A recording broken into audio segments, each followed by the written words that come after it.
Olá a todos, sejam bem-vindos ao Tudo sobre Futebol Americano, hoje para falar sobre caminhões ou atrelados na NFL.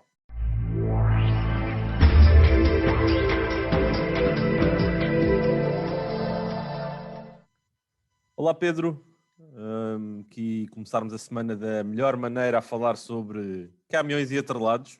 Vamos fazer aqui uma espécie de stand virtual e não, não vamos fazer É nada mais ou disso. menos isso. Mas não, vamos falar um pouco sobre. Isto até foi um tópico que tu é que puxaste um bocadinho, por isso, se calhar até te passo a palavra, se quiseres explicar aqui um bocadinho o porquê deste nome e o que é que nós realmente vamos abordar aqui neste episódio. Basicamente, caminhões ou atrelados basicamente, isto é só falar de quarterbacks em primeiro lugar, e a questão dos caminhões atrelados é vermos, por causa da questão de que há de quarterbacks e quanto é que se paga a quarterbacks e quanto é que se deve pagar a cada quarterback, é tentar fazer uma disparidade entre quem deve receber, por exemplo, top 5 de dinheiro ou não, sendo que os caminhões são aqueles que carregam a equipa e os atrelados são carregados ou pela equipa, ou pelo sistema, ou pelas armas que têm à sua volta e que por norma não merecem assim tanto dinheiro como recebem na NFL. Sim, isto é um tópico que quando o Pedro puxou aqui um bocadinho achei super interessante, até porque nós se olharmos um pouco para aquilo que é a dinâmica de muitas das equipas, e nós vamos olhar aqui para o top 10 de quarterbacks mais bem pagos do ponto de vista de média anual dentro do contrato que cada um tem, há realmente aqui questões que podemos levantar, porque há quarterbacks que são hiper talentosos e que, independentemente da equipa que eles acabassem por cair, e isto não é tão assim, mas acaba por ser assim para alguns nomes, Patrick Mahomes, acho que qualquer uma das 32 equipas, para onde ele fosse, iria conseguir produzir. Mas há outros quarterbacks, como por exemplo Ryan Tannehill ou Kirk Cousins, que só funcionam, por exemplo, dentro de determinados sistemas. Por isso é que nós dizemos que existem quarterbacks que são quarterbacks de sistema e há quarterbacks que acabam por superar esse próprio sistema. E olhando então um pouco para os 10 quarterbacks, temos Mahomes, que é o mais bem pago, tem uma média de 45 milhões, e o décimo é Ryan Tannehill, que tem 29 milhões e meio. Pelo meio temos Matt Ryan, Dak Prescott, Carson Wentz, Kirk Cousins, Aaron Rodgers, Jared Goff, Russell Wilson e Deshaun Watson.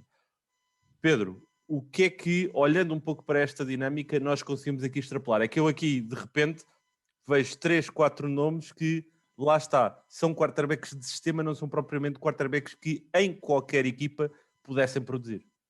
Sim, acho que é totalmente isso. E é ver que eu acho que esta conversa, então, se fosse feita antes do contrato do Mahomes e do Watson, ainda tinha mais peso, porque o Mahomes e o Watson são claramente caminhões, são os maiores caminhões que a NFL tem, e por isso eles fazem mais, para mim, são os contratos que fazem mais sentido. Nesta lista, mas há claramente quarterbacks que não merecem este dinheiro. Jared Goff é o primeiro, o próprio Kirk Cousins, que eu, apesar de gostar dele, estamos a falar de 33 milhões ao ano para uma equipa que quer correr a bola como primeira instância. Um Ryan Tannehill, um Matt Ryan que se foi MVP com um grande coordenador e depois nunca mais foi.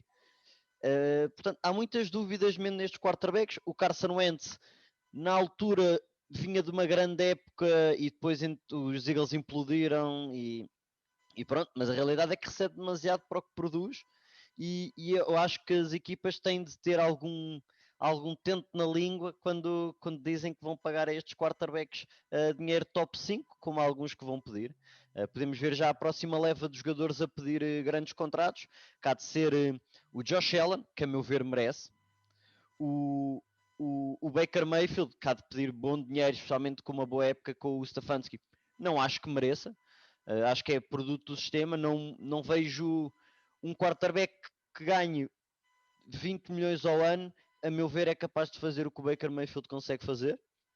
Pelo menos é a minha ideia. Ele neste momento está a ganhar 8 milhões a média por ano, porque ainda está no rookie contract. O Lamar Jackson, por acaso, é uma questão interessante. Eu acho que o Lamar Jackson é a maior incógnita, não é? Imagina, eu pagava ao Lamar Jackson ali no limite do top 5, mas metia menos anos do que metia, por exemplo, no Josh Allen. Porque A questão é, o Lamar Jackson é o sistema. Portanto, estamos a falar de caminhões ao outro lado e tem a ver com o sistema. O Lamar Jackson é claramente um caminhão, mas só é um caminhão nos Ravens. Sim, só é um caminhão se tiver Greg Roman, o coordenador ofensivo ali a desenhar as jogadas. Mas não, isso é um tópico super interessante, até porque, e se calhar nós vamos abordar isso num outro episódio, porque os quarterbacks do draft de 2017, onde se inclui então Baker Mayfield, Josh Allen, Lamar Jackson, Sam Darnold, acho que este ano poderá ajudar aqui a tirar todo o nevoeiro que possa existir, mas eles vão querer receber dinheiro e receber do belo e do bom. E é um tópico que vai ser... e vamos guardar para outro episódio. Mas, sem sombra de dúvidas, e eu olhando aqui um pouco novamente para o top 10, há um quarterback que eu começo a ficar, e tem havido também alguns zunzuns sobre a vontade dele em sair da equipa de Seattle. Falo do Russell Wilson, obviamente. É lógico. Russell Wilson não é fruto do sistema, mas até que ponto é que neste momento da carreira em que ele está a entrar, ele tem 33 anos, não está propriamente satisfeito em Seattle, o contexto todo da NFC Oeste é cada vez mais um verdadeiro apocalipse now. Até que ponto é que esta mudança não o pode fazer se tornar um pouco um quarterback de sistema? Porque tu podes te tornar assim, tu podes não ser propriamente um quarterback de sistema, mas tu podes te tornar um quarterback de sistema porque há determinadas características que tu vais perdendo. Lamar Jackson é um exemplo disso. Russell Wilson poderá estar a entrar nesse enquadramento, Pedro? Eu acho que não, eu acho que simplesmente sempre houve muita diversidade de opiniões dentro do ataque, especialmente do ataque dos Seahawks, que é Russell Wilson a querer ter o protagonismo todo e Pete Carroll com outro estilo de mentalidade.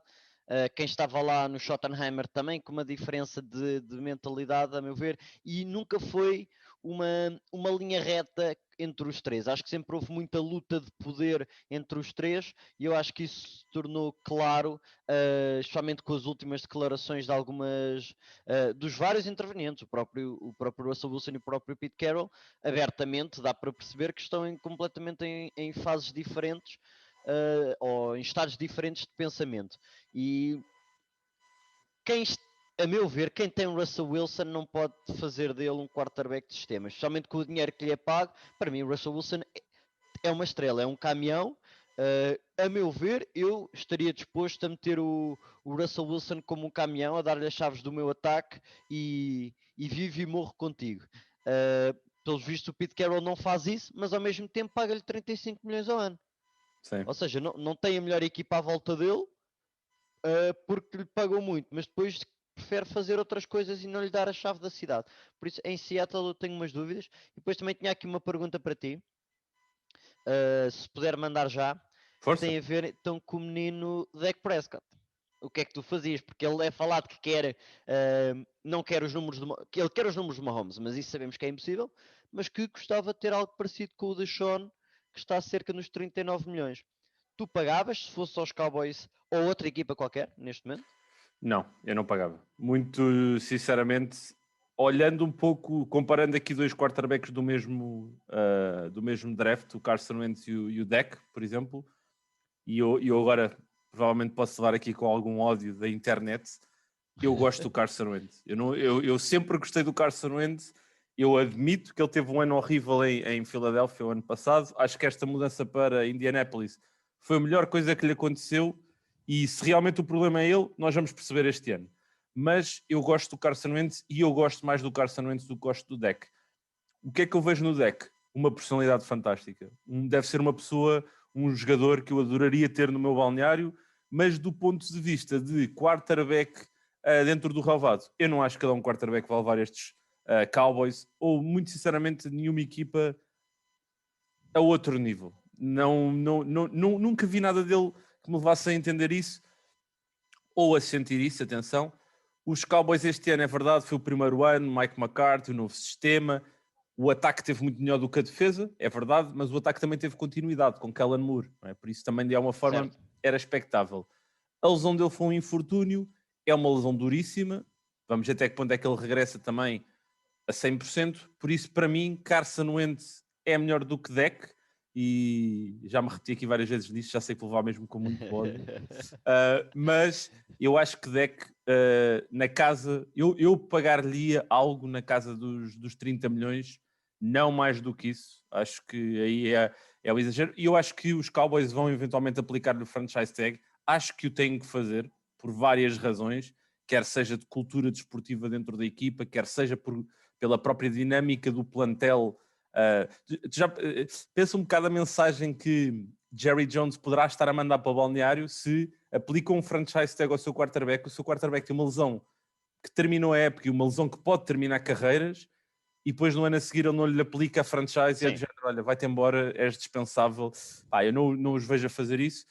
Por outro lado, também não sei até que ponto é que vão fazer nós já falámos disto, não é? O franchise tag e depois trocarem-no, mas eu não lhe daria mais do que 30 milhões. Agora, acho que se lhe dão a tag, ele tem mais leverage do que os Cowboys de alguma forma para a próxima temporada. É o que eu acho. E tu o que é que achas disso? Prescott, se fosse antes da lesão e com os números e da maneira que o ataque estava a jogar, provavelmente ia para lá dos 30 milhões à vontade. Neste momento, tenho de estar a concordar contigo, porque é arriscado, é arriscado chegar simplesmente a uma situação, como tu disseste, uma lesão terrível que o jogador teve e dizer basicamente, ok, toma lá as chaves da cidade e da equipa e vamos contigo. Concordo no franchise tag também, e acho que de certo modo o franchise tag também lhes dá tempo para eles verem como é que ele continua a recuperar.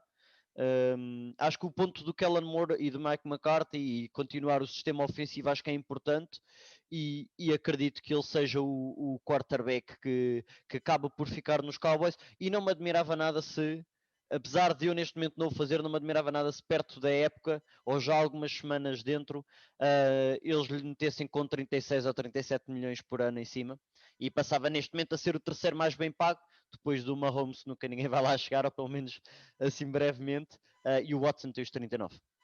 Sim, vai ser interessantíssimo de acompanhar esta situação de Dak Prescott, e sendo que estamos a entrar aqui na semana que antecede a abertura do mercado livre, vamos ter algumas novidades. Já se fala de um verdadeiro massacre durante esta semana em termos de jogadores a serem dispensados para abrir caminho ao teto salarial, por isso vamos lá ver se não vai haver aqui, ou não vão haver aqui alguns quarterbacks a fazerem parte desse massacre, alguns que fazem parte do sistema, alguns que não fazem parte do sistema, alguns que são caminhões, outros que são atrelados, ou outros que são aqui uma espécie de, como é que vamos dizer, está-me a escapar agora o nome, eu quero dizer, não é atrelados, é aquelas viaturas que nós alugamos para ir passear pelo, estava a escapar o nome em português. Uma caravana. Uma RV, pronto. Alguns podem ser umas caravanas, podem ser umas caravanas. Mas pronto, obrigadíssimo a todos por mais um episódio do Tudo sobre Futebol Americano. Já perceberam que não falamos só de futebol americano, também falamos aqui sobre viaturas. Mercado automóvel. Mercado automóvel, velozes e furiosos, versão caminhões, atrelados e caravanas. Como é que eu me estava a esquecer disto? Um abraço a todos e uma boa semana.